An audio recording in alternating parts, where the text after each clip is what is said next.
Voilà, on a presque terminé, hein, il nous reste 2 séances pour terminer le cours. Enfin, le cours et le TD, hein. Vendredi prochain, on aura fini tout le programme. Donc,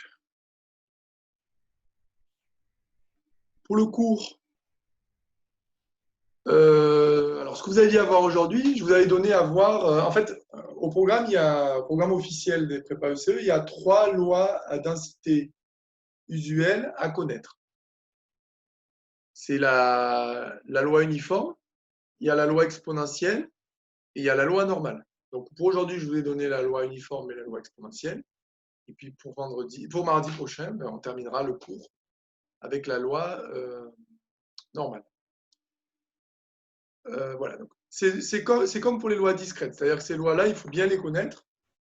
Il faut connaître leur densité. Alors, il faut connaître leurs grandes caractéristiques, c'est-à-dire leur densité, leur fonction de répartition. On a vu que l'une et l'autre sont liées. Leur espérance. Et puis, bon, l'année prochaine, on verra leur variance. Enfin, plus de difficultés. Voilà. Je ne sais pas pourquoi ils n'ont pas mis la variance en première année. Moi, j'ai suivi le programme officiel. Bon, après, c'est pas plus mal non plus parce que c'est vrai que le programme est chargé, donc c'est peut-être pour pas trop alourdir les calculs.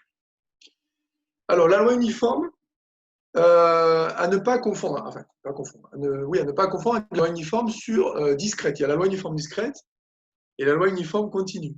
Le seul moyen pour bien savoir si on est sur une loi uniforme, discrète ou continue, c'est le support, c'est-à-dire ce sur quoi la variable va prendre des valeurs. Ici, c'est un intervalle réel. Si c'est une variable discrète, c'est-à-dire sur une uniforme discrète, on aura un double crochet avec des entiers. Alors que là, on est sur un intervalle réel. Alors, la définition d'une loi uniforme, c'est une loi qui a une densité de la forme f de x égale 1 sur b moins a si x appartient à l'intervalle AB et 0 sinon. Alors, en fait, la densité, c'est une constante, puisque a et b sont des constantes, sur un intervalle AB et elle vaut 0 ailleurs. Là, toujours la même notation qu'on peut utiliser au concours, bien sûr. Hein. X suit la loi uniforme, hein, cette sorte de flèche avec un petit arrondi au début, suit la loi uniforme sur l'intervalle AB. Alors la première chose que je vous avais demandé, c'était un bon exercice pour vous entraîner, c'était de montrer que c'est une densité. Vous voyez, ce sont des questions qui reviennent très souvent au concours. Montrer que c'est une densité, montrer qu'on détermine la fonction de répartition, etc. Pour la densité, je rappelle qu'il faut vérifier 3 points. Il faut que la fonction soit positive. Il faut que la fonction soit continue sur R, sauf éventuellement un nombre fini de points. Et il faut que l'intégrale de moins l'infini à plus l'infini de f de t dt vaille 1. C'est ce que j'ai fait dans le corrigé, en vérifiant les 3 points, qui se fait assez facilement. B est plus grand que A, hein. C'est précisé dans l'énoncé ici. Hein. Ici, c'est précisé. Hein. B est plus grand que A. Donc B moins A est positif. Strictement d'ailleurs, hein, sinon on aura un problème. Il ne faut pas que B vaille A. Donc, la fonction est positive. Positive. Alors, soit on dit positif au sens large, positif ou nul, hein, c'est la même chose. Quand on veut préciser strictement positif, on va le dire. F est continue sur R, mais parce qu'on a en fait des fonctions constantes. 1 sur B moins A, c'est une fonction constante. Imaginez que A vaille 2 et B vaille 5, ça fait 1 tiers. 5 moins 2, 3, 1 tiers. Donc F est continue sur R, sauf éventuellement en A et B, qui vont être des points de discontinuité éventuels. On n'étudie pas ces points de discontinuité, on n'en a pas besoin. Pour calculer l'intégrale, de moins l'infini à plus l'infini de t dt, en fait c'est assez facile, puisqu'on se retrouve sur une intégrale sur un segment, puisqu'elle est nulle partout, sauf entre A et B. Donc on a l'intégrale entre A et B de 1 sur B moins A dx.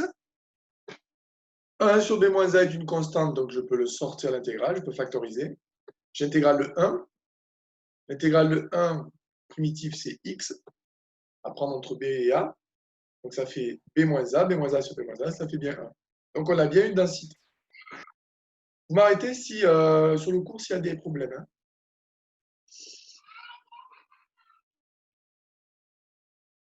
Alors, maintenant qu'on a montré que c'est une densité, on sait qu'on a une variable aléatoire à densité.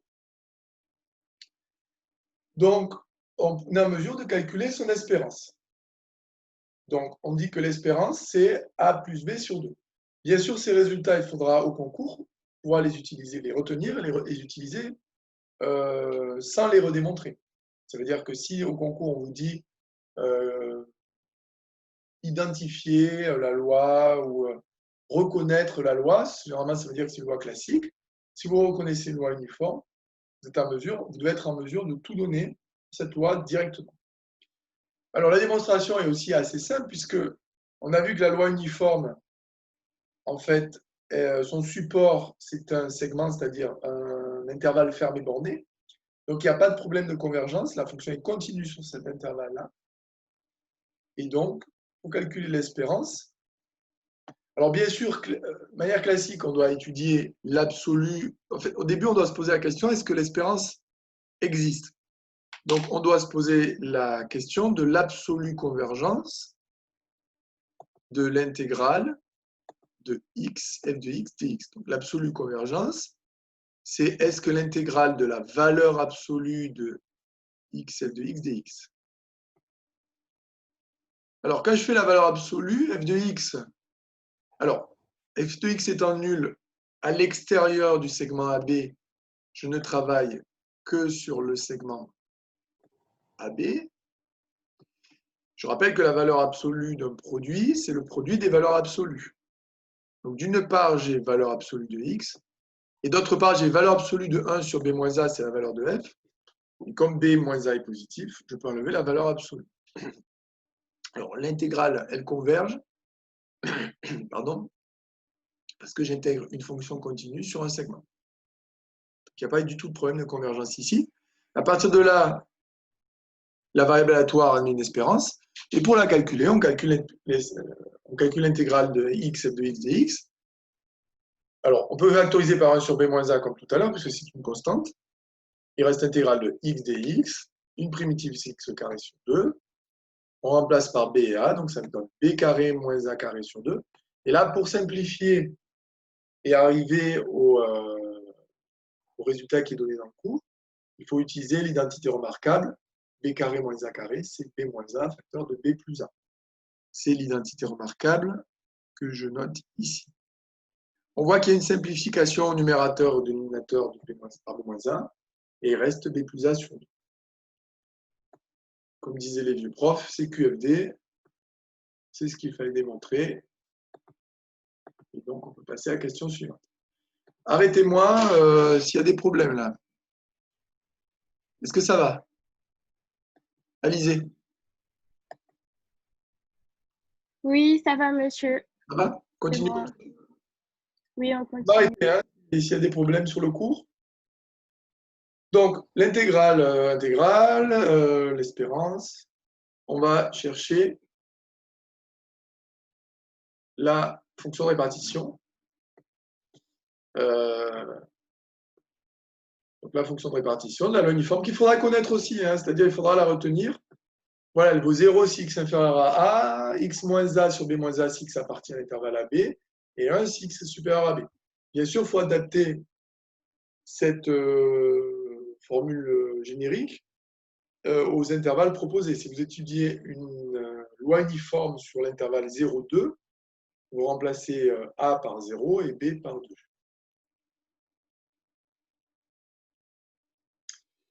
Donc, pour cette partie-là, je rappelle un point important, je pense que vous avez dû maintenant, vous commencez à voir qu'on tourne beaucoup autour de ça. Hein. Comment on calcule la fonction de répartition?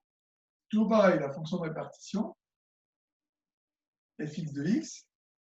Alors, la définition formelle, c'est la probabilité que x soit inférieur ou égal à x. Ça sert pour calculer des probabilités. Mais nous, pour calculer la fonction de répartition, on va s'appuyer sur la densité.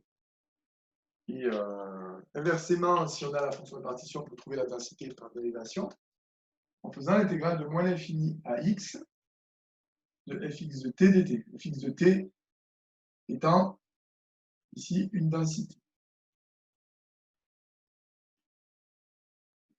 Donc, c'est toujours le même processus qu'il va falloir mettre en œuvre. Comme je vous avais expliqué, il faut adapter, il faut faire éventuellement des disjonctions de cas suivant l'expression de la densité. Donc, ici, vous avez une densité. Si on regarde un petit peu, voilà. Si on regarde un petit, on va revoir un petit peu la densité proposée. Elle est nulle quand x est inférieur à 1. Elle est constante quand x est compris entre a et b. Et elle est à nouveau nulle quand x supérieur à b. Donc, il y a de fortes chances qu'on ait trois intervalles, x plus petit que a, x compris entre a et b, x plus grand que b. Donc, ceci étant dit,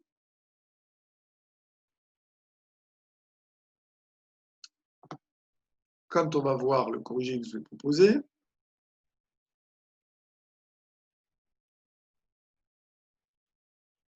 voilà.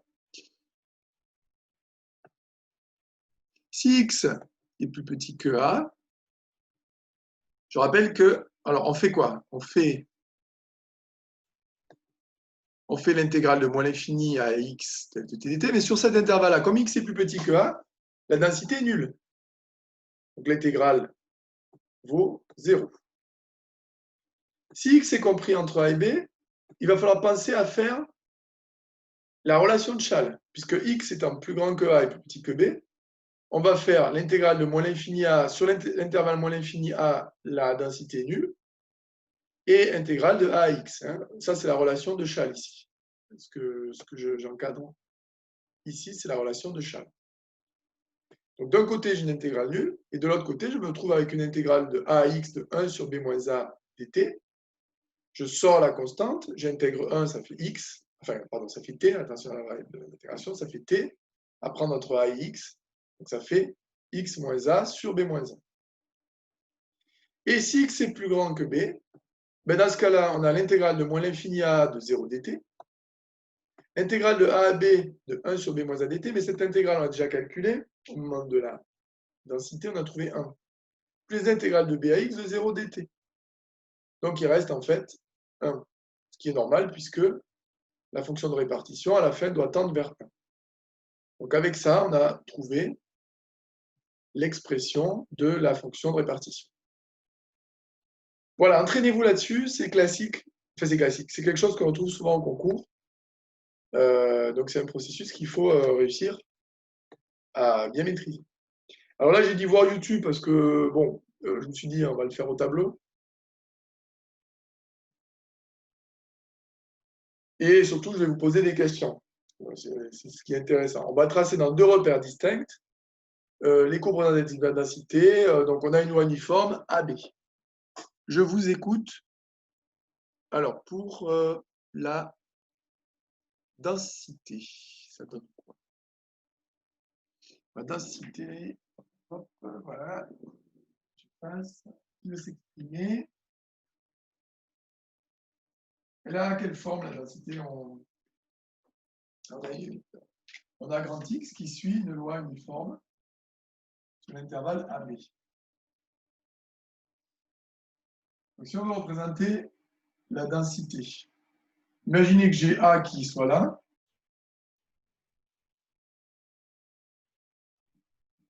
Et moins 2. Je ne vais pas prendre un repère orthonormé. On va prendre juste un repère orthogonal. Là, je vais mettre 1 et là, je vais mettre. On a un exemple. Vous avez A et B qui valent. Alors, comment on trace la courbe représentative de cette fonction? Là, je parle de la densité. Qu'est-ce qu'elle vaut la densité? Samantha?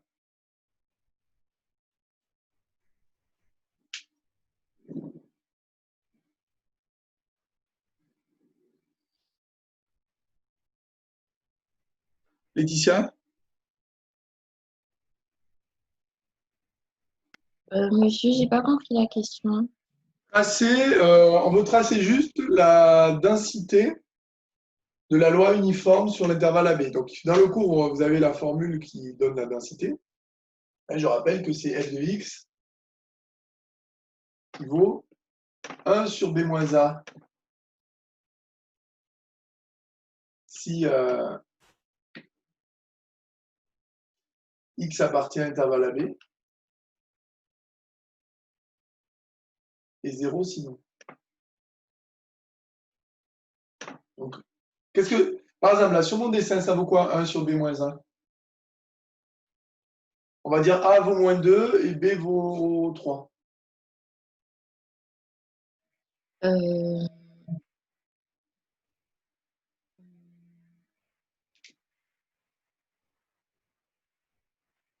Allez, je vous aide. ben, ça fait 1. Alors, b vaut 3 et a vaut moins 1. Ah, B vaut 3. Euh, Moins 2, pardon. B vaut 3 et a vaut moins 2.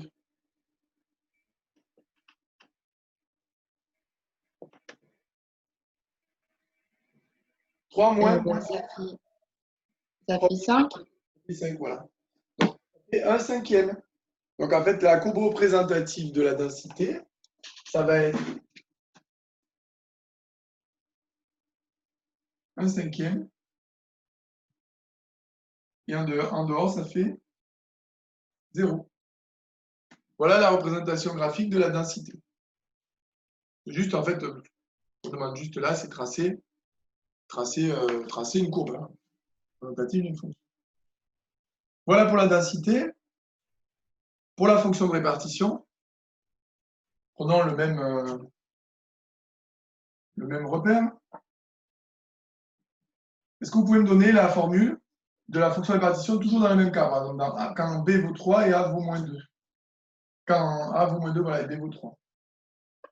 Reprenez le cours et donnez-moi l'expression de la fonction de répartition.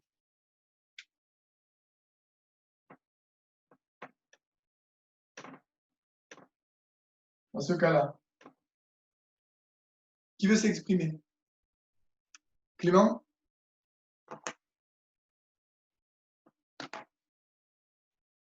Tu veux essayer de nous donner la fonction de répartition? Non?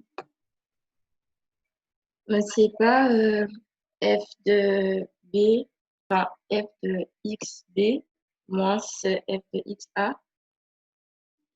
Regardez, c'est ce qu'on vient de montrer là, c'est la proposition précédente.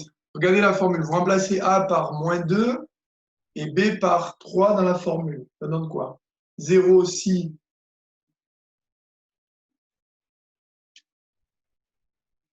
c'est la fonction qu'on vient de montrer qu'on vient de trouver juste avant. C'est pas 0 si x est inférieur à a. Oui, donc inférieur ici à. Alors si A vaut moins 2. Donc, inférieur à moins 2. Voilà. Ensuite, Après, c'est x plus 2. C'est oui. ça. Et 3 plus 2, donc x, 5. Voilà, x plus 2 sur 5. Si X a Quand si à moins 2, 3. 3, ouais, très bien. Et 1 si x est supérieur à 3. Très bien. Donc on va avoir. Très bien, merci beaucoup.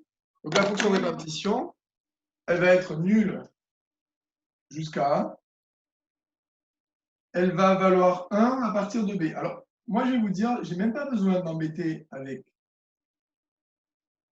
l'expression ici. C'est une fonction affine ici. Hein, parce qu'on peut l'écrire 1 cinquième de x plus 2 cinquièmes. Mais je ne vais même pas m'embêter à tracer cette fonction affine. Je vais relier ces points. Celui-là, celui-là. Pourquoi je sais que je peux faire ça? Pourquoi j'ai le droit de relier comme ça les points sans réfléchir? Enfin, sans réfléchir. Il faut réfléchir un peu, mais pourquoi j'ai le droit de faire ça sans. C'est-à-dire, je sais que ici, elle vaut 0. Ici, la fonction vaut 1. Et après, au niveau de la courbe, j'ai juste à relier les points. Pourquoi j'ai le droit de faire ça? Je suis en train de tracer une fonction de répartition. Qu'est-ce que je sais sur les fonctions de répartition? Ils sont pas toujours positifs. Oui, alors toujours positive, oui. Elles C'est sont pas. continues. Allez, très bien. Elles sont continues. Très bien, elles sont continues. Et alors, il y a deux arguments pour pouvoir dire que je peux relier ce point à celui-là, c'est qu'elles sont continues et croissantes. Donc, si une fonction est continue et croissante et qu'elle doit relier ce point-là à ce point-là, alors après, vous allez me dire, oui, elle pourrait le relier avec une courbe. Hein. Donc là, c'est aussi parce que je sais que j'ai une fonction affine. Donc la représentation graphique, c'est une droite. Bon, sinon, il suffit juste de remplacer hein, par deux valeurs. Kx vaut moins 2, ça fait 0. Kx vaut 3, ça fait 5. Comme vous savez que c'est une fonction affine, vous reliez les points. Mais l'argument de continuité couplé à la croissance et au fait que c'est une fonction affine permet de tracer directement. Il y a une question? Ah, c'est bien, oui, ça c'était la réponse. Merci Alizé. Donc, voilà. Donc, pour le cours sur les lois uniformes, on a terminé. Alors, il y a une autre loi à voir, c'est la loi exponentielle. Alors là, j'ai pris le parti de ne pas faire les démonstrations de la fonction de répartition, de le calcul de l'espérance. C'est par exemple typiquement des exercices que vous pouvez faire chez vous pour vous entraîner, pour voir si vous avez bien compris. Vous avez les résultats du cours, donc vous pouvez vous entraîner à calculer l'espérance et à chercher la fonction de répartition. Voilà. Ces résultats-là, il faudra les connaître aussi.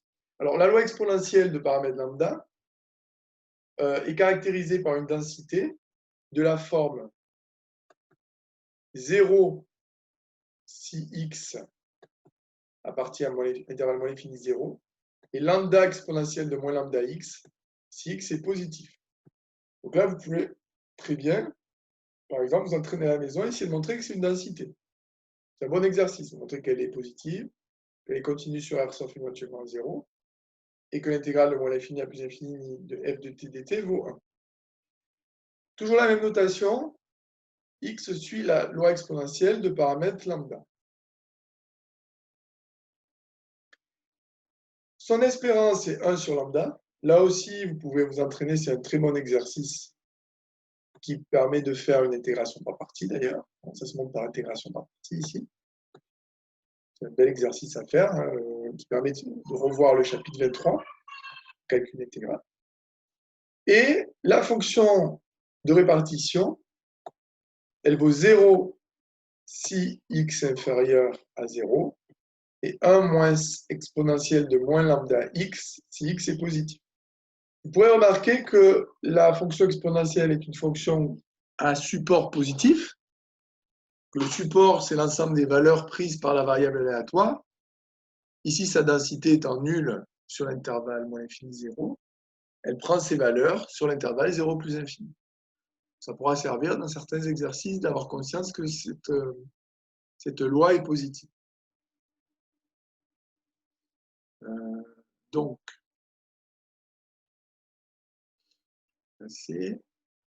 voilà un petit peu. Alors ça, il faut retenir. Hein, le corollaire ici, bon, il est très rapide. Hein, alors ça, pour le coup, on peut le montrer. Alors attendez. Corollaire, il est très rapide. Hein. Il va nous servir. En fait, je vais donner parce qu'il va nous servir pour la suite, c'est-à-dire pour la notion de sans mémoire.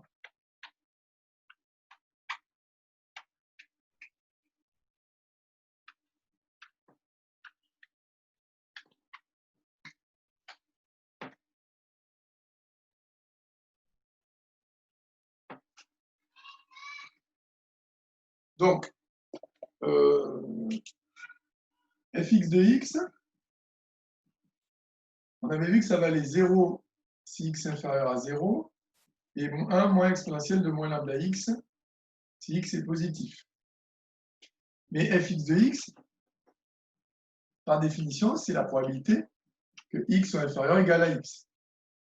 Donc, la probabilité que grand X soit supérieur à x, c'est par l'événement contraire, 1 moins p de x inférieur ou égal à x. C'est 1 moins Et P de x inférieur à x, c'est fx de x. 1 moins fx de x. Donc, si x est positif,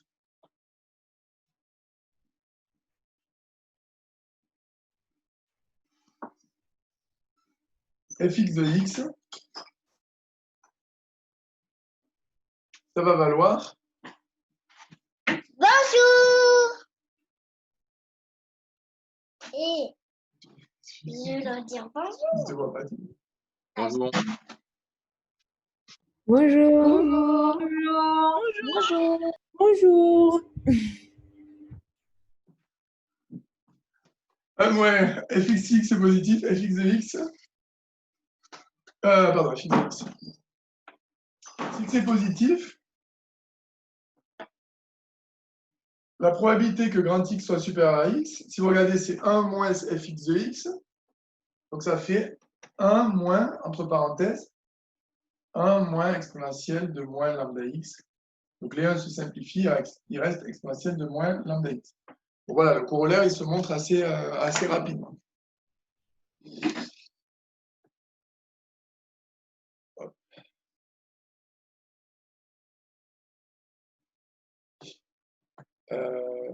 Voilà. Donc le dernier point, c'est un point sur l'absence de mémoire de la loi exponentielle. Alors, si vous voulez, la loi exponentielle, je ne sais pas si vous vous souvenez, on avait vu l'absence de mémoire dans le cas discret, c'était pour la loi géométrique, on l'avait démontré. En fait, le pendant pour les lois densité, c'est la loi géométrique, c'est la loi exponentielle, qui est aussi sans mémoire. Alors, on dit que, qu'est-ce que c'est une loi sans mémoire? Alors, je définis la notion de loi sans mémoire. Une loi sans mémoire, si elle est positive ou nulle, donc ça, là, on a vu que la loi exponentielle le vérifie. Ces valeurs sont prises, sont positives. Et si P de x supérieur à x est différent de 0, la probabilité que x soit supérieur à x plus y, sachant que x supérieur à x, c'est la probabilité que x soit supérieur à y. Je rappelle que c'est un peu comme si, par exemple, quand on étudie la durée de vie d'un appareil, c'est un peu comme si, imaginez que vous ayez x qui vaille 2 ans et y 3 ans, et vous vous dites quelle est la probabilité que l'appareil dure plus de 2 plus 3, c'est-à-dire 5 ans, sachant qu'il a déjà duré plus de 2 ans. Et le sans mémoire, ça dit que c'est la probabilité qu'il dure plus de 3 ans.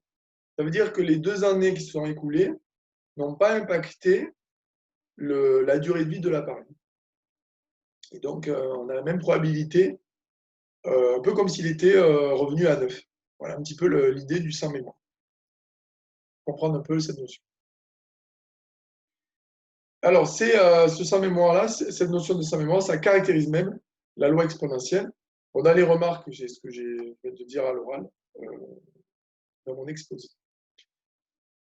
Alors, la caractérisation, pour montrer que x est sans mémoire, c'est un bon calcul. Pourquoi je vous l'ai donné? Parce que ça utilise les probabilités conditionnelles. Alors, deux choses qu'il faut montrer. La première chose, c'est que x est positif ou nul. Alors ça, je précise qu'à la densité, la densité nulle sur R moins, et une expression non nulle sur R+. Alors, je parle de support. Hein. On peut dire que le support de la variable aléatoire est R+. Le support du variable aléatoire, c'est l'ensemble des valeurs prises par variable. Alors, je vais m'appuyer sur le corollaire. Le corollaire qu'on vient de montrer, qui dit que P de x supérieur à x, c'est exponentielle de moins lambda x. Donc, P de x supérieur à x, comme c'est une exponentielle, c'est différent de 0. J'utilise ensuite la formule des probabilités conditionnelles. P de A sachant B, c'est P de A inter B sur P de B. Et pour la simplification du numérateur, j'utilise quelque chose qu'on a vu déjà assez souvent ensemble. Souvent, moi, j'aime bien l'illustrer avec la droite des réels. Je vais le faire tout de suite. Bien comprendre. Quand vous avez cette intersection, x supérieur à x, inter x supérieur à x plus y. Alors, x et y sont des quantités positives. Donc, quand on les additionne l'une à l'autre, on a une quantité plus grande. Et en fait, si vous voulez, sur la droite des réels, si je représente x, ici est x plus y, d'un côté, je vais assurer tout ce qui est plus grand, alors c'est crochet ouvert, tout ce qui est plus grand que x. Et d'un autre côté, je vais assurer tout ce qui est plus grand que x plus y. Donc, quand on fait l'intersection des deux, c'est-à-dire les parties, l'ensemble des valeurs qui sont communes aux deux, on va avoir la partie ici rouge et noire, c'est-à-dire x supérieur à x plus y. Voilà, vous êtes normalement assez coutumier de ce raisonnement, puisqu'on l'a vu assez souvent ensemble. Donc, qu'est-ce qu'il me reste à utiliser? Le corollaire. Probabilité que x soit plus grand que x plus y, si je remplace x par x plus y dans l'expression, c'est exponentielle de moins lambda x plus y sur exponentielle de moins lambda x. L'exponentielle de moins lambda x se simplifie. Alors ça, je peux peut-être le détailler aussi. Je ne l'ai pas détaillé dans le calcul. Exponentielle de moins lambda x plus y sur exponentielle de moins lambda x. Vous pouvez écrire exponentielle de moins lambda x fois exponentielle de moins lambda y. Parce que quand vous développez, vous avez moins lambda x, moins lambda y. Ça simplifie, il reste exponentielle de moins lambda y.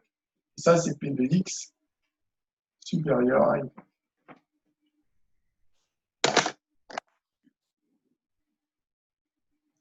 Voilà. Est-ce que vous avez des questions sur la partie cours? Sur le cours?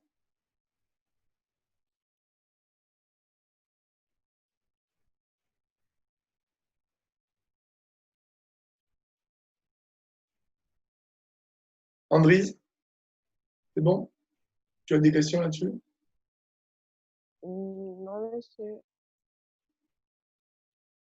Alors, si vous voulez bien, on se retrouve dans 5-6 minutes. Je vais me reprogrammer à quelle heure? Il est 8h37, 8h45. On va se retrouver, donc, puisque là, il reste 3 minutes de réunion. On se retrouve à 8h45 pour la suite. Donc, on corrigera le TD 24 et les exercices 2, 3 et 4. À tout à l'heure.